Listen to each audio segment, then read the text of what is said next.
picture this. It's a sweltering July night, right? You're lying in bed, just tossing and turning. The absolute worst. Right. And the sheets feel like they're pretty much woven from fiberglass. You're just staring at the ceiling in the dark. Doing that desperate flip of the pillow to find the cool side. Exactly. Hoping for just a split second of relief, but then you realize the entire room is basically an oven. Yeah, and you get that, I don't know, that unexplained prickly irritation at the world just creeping into your chest. Yes, exactly that. And the next morning when you finally drag yourself out of bed, you just have to wonder, why does every normal task feel so overwhelmingly difficult? It's like everything takes twice the effort. Right. Whether it's parenting or working or simply trying to form a coherent thought. Welcome to another My Mind MashUps deep dive, where we unravel mysteries, spark curiosity, and make sense of complex ideas together. We are so glad you're here. Absolutely. And before we really get into it, I just want to take a quick moment to warmly thank everyone who has supported the channel by buying us a coffee. It genuinely helps us continue the deep research required for these conversations. It really does. And to all of you listening, thank you for sharing a part of your day with us. If you enjoy content that makes you think, follow or subscribe wherever you're listening. You can also like, share, or leave a comment to help more curious minds discover the conversation. If you would like to support the channel directly, the link is in the description. So, getting back to that opening scenario, it's just a deeply frustrating feeling that millions of people are intimately familiar with right now. Yeah, to set the context for today, the reality we're living in is just undeniable. Today is Monday, July 13th, 2026. And the data for June just came in, didn't it? It did. June 2026 was the hottest June on record for Western Europe. We're talking a massive 3.05 degrees Celsius above the historical average. Which is staggering. Yeah, and the second warmest globally. There are these severe, persistent heat domes sitting over North America, and tragically over 10,000 excess deaths associated with the European heat waves. Right, but our mission with this deep dive isn't just to give, a gloomy weather recap. No, not at all. We want to look past the temperature records and actually explore the physiological and behavioral realities of living under that kind of environmental strain. Because the standard news coverage usually just stops at, drink water and stay indoors. Right, which is fine, but it completely ignores what's actually happening under the hood. It doesn't address the reality that people still have to drive on crowded highways or teach classrooms full of kids while their bodies are locked in this quiet, desperate battle with the environment. Yeah, I was looking through our sources, and the best way I can describe what happens to the body in extreme heat is to think about a smartphone. Oh, like when it gets super hot in your hand? Exactly. We've all had that moment where the phone is burning hot and the screen starts lagging. Yeah. And it's usually because you have this really heavy, demanding app running in the background. Oh, I love that analogy. Right. It's not that your brain or your body completely shuts down. It's that you've suddenly added this massive background task thermoregulation where you're desperately trying to cool off. While the outside world is still standing there, tapping its foot, expecting 100% normal performance from you. Exactly. So to really grasp why we feel so sluggish, we need to look at the mechanics of that background app. Right, and more importantly, what happens when it crashes. Because the human body is incredibly stubborn. It really wants to defend a core temperature of right around 37 degrees Celsius. Okay, so how does it do that when it's boiling outside? Well, it relies heavily on something called vasodilation. That's essentially the body pushing your warm blood away from your vital organs and out toward your skin. So the heat can just radiate away. Exactly. And then, of course, there's sweating, which relies on evaporative cooling. I think a lot of people misunderstand sweating, actually. The water on your skin doesn't automatically cool you down just by being wet, right? No, not at all. The physics of it require the sweat to evaporate. The liquid has to turn into a gas and actually take that body heat into the surrounding air with it. But that evaporative cooling system breaks down really rapidly when you introduce high humidity. Because if the air is already full of moisture, the sweat has nowhere to go. Right. It just sits there on your skin, trapping the heat. The same thing happens if there's no wind or if you're wearing heavy clothing. Your body just keeps pumping sweat, working harder and harder, but the heat isn't leaving. It's like running a car's air conditioning with the windows rolled down. While driving up a steep hill. Yeah. It is pure physiological strain. Which brings us back to that tossing and turning I mentioned earlier. The really insidious part of this seems to happen when the sun goes down. Oh, definitely. The danger of hot nights is arguably the most critical and honestly under-discussed part of a heat wave. Really? Why is the night so critical? Well, when your bedroom stays above 25 degrees Celsius, your body physically struggles to dump the heat it accumulated all day. Yeah. There was this massive study that came out recently that really illuminated the scale of this. They didn't just look at a handful of people in a lab. They analyzed 7 million sleep records from wearable devices across 68 different countries. 7 million. That is a staggering amount of data. Yeah. What were the main takeaways from tracking all those people? They found that warmer nighttime temperatures reliably shorten sleep across the board, and the mechanism is twofold. Okay, what's the first? First, the heat delays sleep onset, so you lie there awake longer, staring at the ceiling. Second, it fragments the sleep you actually do manage to get. Because your body keeps waking you up since it's uncomfortable. Exactly. It's struggling to regulate its temperature. And the data showed this burden wasn't shared equally. It hit older adults, women, and residents of lower-income countries the hardest. I want to push back on this just a little bit, though. Because on the surface, someone might hear that and think, okay, a bad night's sleep is rough. But isn't that just a comfort issue? I mean, I get why people think that. Right. Anyone listening to this has had to power through a groggy morning after a restless night. Is a hot bedroom really that big of a deal in the grand scheme of things? It absolutely is, and it comes down to rethinking what sleep actually does. Sleep is not just a pause button for human consciousness. Okay. It is an active period of physiological recovery.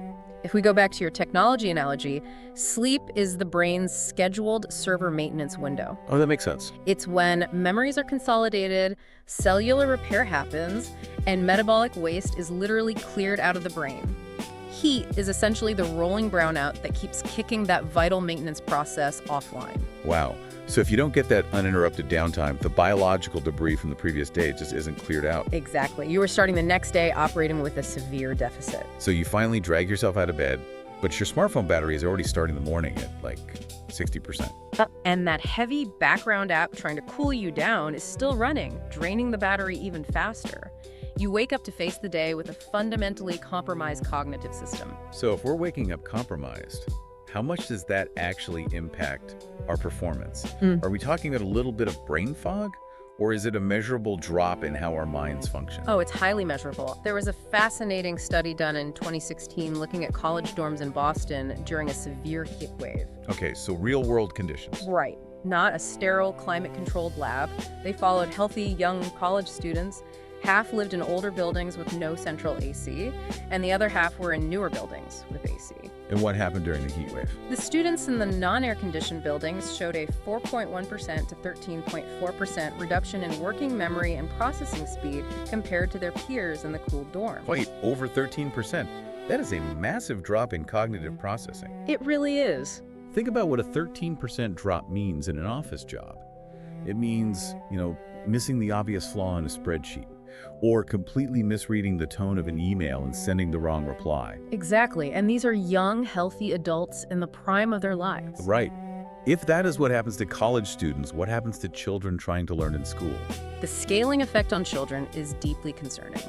Researchers analyzed millions of standardized test scores over time in the U.S. And what did the data show? They found roughly a 1% loss in a year's learning for every 1 degree Fahrenheit increase in average school year temperature when kids are in non-AC classrooms. 1% of an entire year's learning gone, just from a single degree of extra heat. Yeah. And we see similar patterns globally. Data from China's national college entrance exams showed that a 2 degrees Celsius increase during the exam measurably reduced total scores. That's heartbreaking. It is, and the hardest truth embedded in all this data is that it disproportionately affects lower-income students. Because they're the ones in underfunded schools without the cooling infrastructure. Precisely. This hidden cognitive tax actively widens the educational achievement gap. So the heat doesn't literally melt our brains, it just shrinks our mental bandwidth. That's a perfect summary, yeah. Which makes me wonder, does this mean we literally can't make good decisions when it's hot out? Like, are we just walking around completely irrational? Well, the nuance here is fascinating. It's not a universal brain shutdown. Okay, what do you mean? If I ask you to perform a simple, short task like reacting to a flashing light or answering a basic math question, you'll probably do just fine. The brain can rally for short bursts. But what about the bigger stuff? Complex, cumulative tasks. Those suffer tremendously. There was this illuminating study using data from Indonesia that focused entirely on economic decision-making. Oh, interesting. Yeah, they found a significant increase in rational choice violations, which basically means making poorer, less logical financial and strategic decisions. And was that tied directly to the temperature? The crucial detail is that the increase in poor judgment was linked specifically to hot nights. The lack of nighttime recovery was directly driving the daytime decision fog.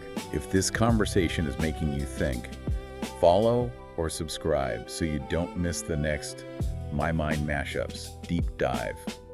It really emphasizes that the heat narrows our margin for error, We simply have less cognitive runway to process complex information. Which naturally changes how we interact with the people around us. Oh, absolutely. Because if my cognitive runway is shortened, my sleep has been stolen, and I'm walking around at 60% battery, my patience for other people is probably the first thing to evaporate. Yeah, that's a very human response. But I want to talk about mood and aggression, because there is this viral idea that goes around social media every summer, this myth that heat causes violence.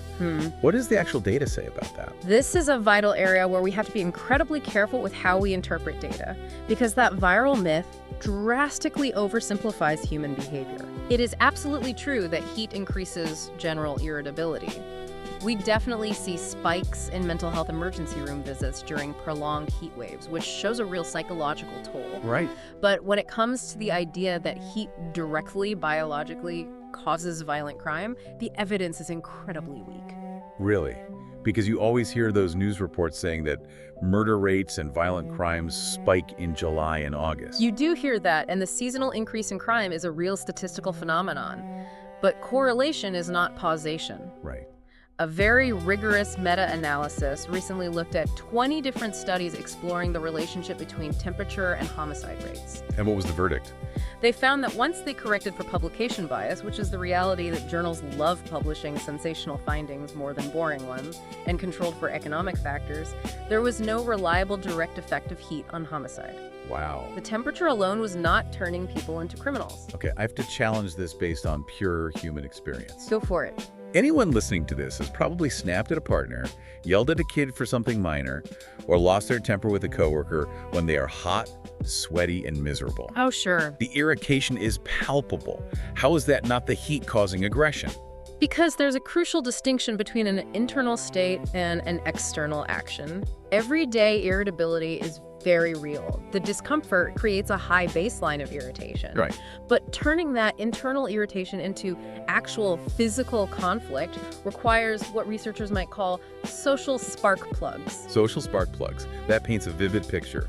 What exactly functions as a spark plug in this context? It usually involves opportunity, existing interpersonal stress, the introduction of alcohol, or direct provocation. Okay, does that make sense? Think about why conflict naturally rises in the summer. It's not a biological override of our morality, it's because our routines fundamentally change. More people are outside. Yes, in public spaces. Yeah. Daylight lasts longer. Kids are out of school. You simply have a higher volume of encounters with other humans. Which just increases the mathematical opportunity for friction. Exactly. Heat provides a loud background noise of irritation, but it doesn't erase human choice or agency. It acts as a pressure multiplier, not a character verdict. That makes so much sense. It's the background noise making everything else feel a little more grating. Yeah. But if heat is a pressure multiplier, we have to look at who is forced to bear the most pressure. Yes, absolutely. Because it seems like your vulnerability entirely depends on where you live and what you do for a living. When we connect the physiology to the broader economic picture, this is fundamentally a story about occupational exposure and geographic vulnerability. Right. Extreme heat matters the most when you cannot simply choose to stop your day and seek shelter.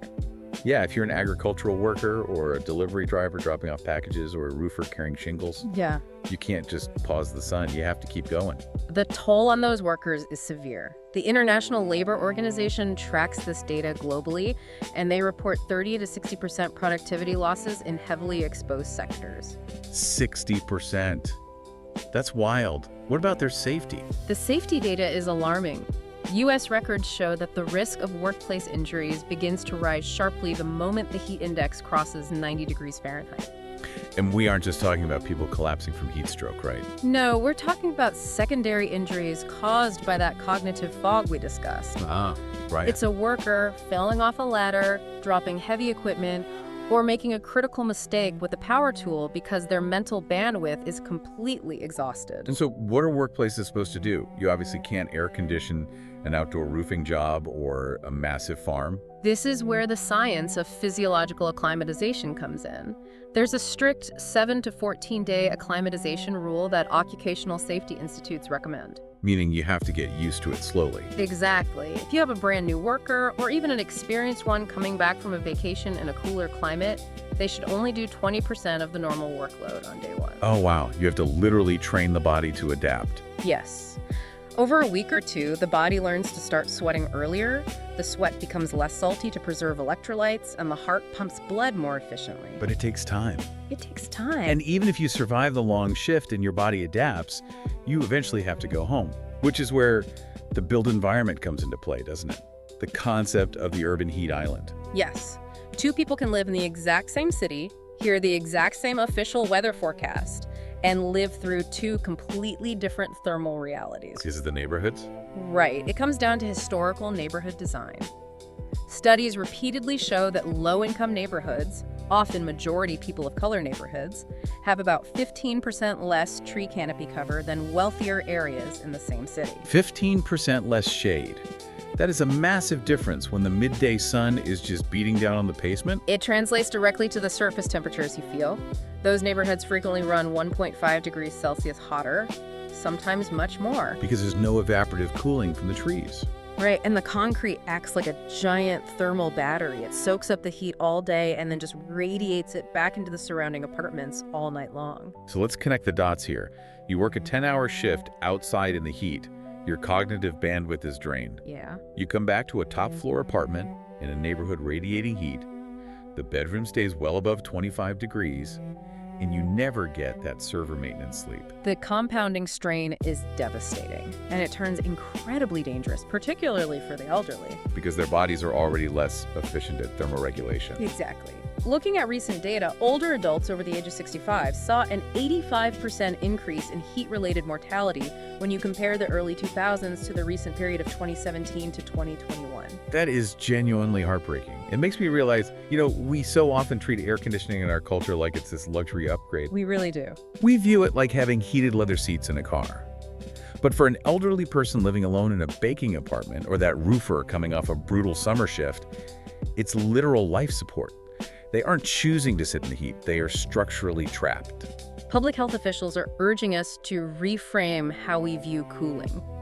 We need to think of it as recovery infrastructure. Recovery infrastructure. I like that. It's the essential tool that restores the physical margin needed for restful sleep, cognitive function, and emotional regulation.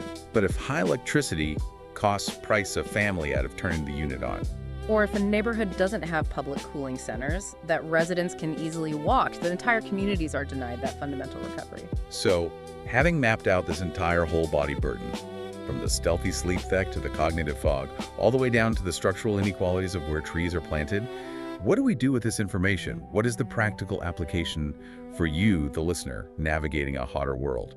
Well, at the broader community level, it requires demanding systemic resilience. Like advocating for green infrastructure, equitable tree planting initiatives across all neighborhoods, and ensuring cooling centers are accessible. But at the personal level, the most practical advice is to use this knowledge as a diagnostic tool. basically, treat your bad mood as a check engine light for your body. That is a perfect way to put it. If you are feeling unusual irritability, sudden indecision, or severe mental fog on a hot day, treat that as a biological cue. So check your hydration levels. Step into a cooler environment if possible. Exactly. Consciously decide not to make a high-stakes financial decision. Deliberately walk away from an escalating argument with your partner until you have cooled down. Recognize that your mental bandwidth is temporarily compromised and give yourself the grace to step back. Precisely. But as we wrap up, we also need to be crystal clear about where a bad mood stops and a medical emergency begins. Because they're not the same thing. This is a critical boundary to draw. Everyday irritability and sluggishness are normal responses to heat, but heat stroke is a life-threatening medical emergency. What should people look out for? If you or someone around you exhibits confusion, slurred speech, a heavily altered mental state, or loss of consciousness in the heat, that is not an attitude problem or a lack of sleep. That is a brain and acute crisis. Yes. It requires immediate emergency medical services and rapid active cooling. You do not offer them a glass of water and tell them to walk it off. You call for professional help instantly. Bringing this all together, extreme heat changes our margin for error in almost every aspect of our lives. It steals our sleep, it taxes our attention, and it presses heavily on the structural fault lines of our society. But the damage is not destiny. Right. An awareness of our own mental bandwidth, combined with pushing for smart structural adaptations, can actually protect us. The human body is remarkably resilient and adaptable, but it needs a fighting chance. It needs that recovery time. Here's a final thought to mull over as you go about your week. Take a moment and look around you. Think about how much of the built world you interact with every day. Your standard 9-to-5 work schedule, the wide expanses of concrete sidewalks in your neighborhood, the traditional school calendars that pack kids into unventilated brick buildings in late August. It's all built for a different world. Exactly. Think about how all of that was perfectly, meticulously designed for a climate that simply no longer exists. The next time you're tossing and turning on a sweltering night, flipping that pillow over, remember? You aren't just uncomfortable. You are a biological system trying to operate outside of its original design specs. Share your thoughts with My Mind Mashups on our social platforms. Your perspective could help shape a future deep dive. We really love reading your insights. If you enjoyed this deep dive, like, share, follow, or subscribe wherever you listen. It really makes a difference. You can find My Mind Mashups on YouTube, Spotify, Apple Podcasts, Amazon Music, Audible, Facebook, TikTok, Pocket Casts, and wherever you listen to podcasts. We didn't come this far just to come this far. This is My Mind Mashups.